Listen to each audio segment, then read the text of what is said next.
Jung,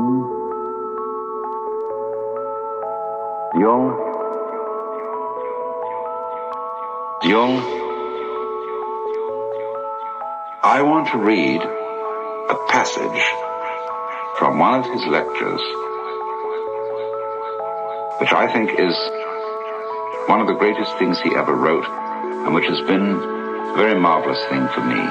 People forget that even doctors have moral scruples, and that certain patients' confessions are hard even for a doctor to swallow. Yet the patient does not feel himself accepted, unless the very worst of him is accepted too. Unless the very worst of him is accepted too. Yet the patient does not feel himself accepted, unless the very worst of him is accepted too. No one can bring this about by mere words. It comes only through reflection, and through the doctor's attitude towards himself and his own dark side. If the doctor wants to guide another, or even accompany him a step of the way, he must feel with that person's psyche when he passes judgment. Unless the very worst of him is accepted too. Unless the very worst of him is accepted too. Yet the patient does not feel himself accepted, unless the very worst of him is accepted too. Whether he puts his judgments into words or keeps them to himself makes not the slightest difference. To take the opposite position and to agree with the patient offhand is also of no use. Feeling comes only through unprejudiced objectivity.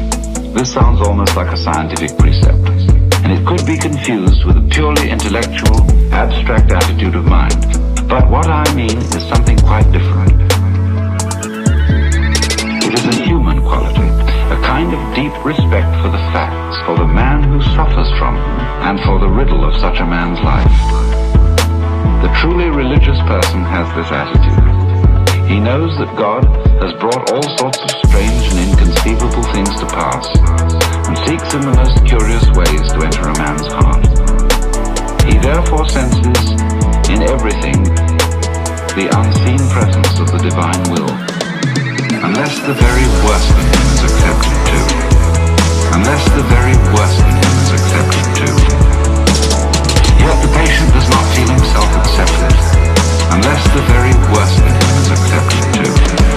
Unless the very worst of him is accepted too. Unless the very worst of him is accepted too.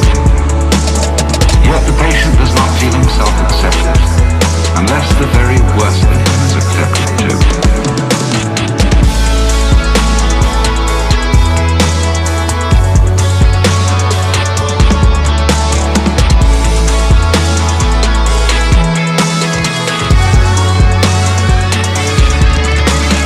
This is what I mean by unprejudiced objectivity.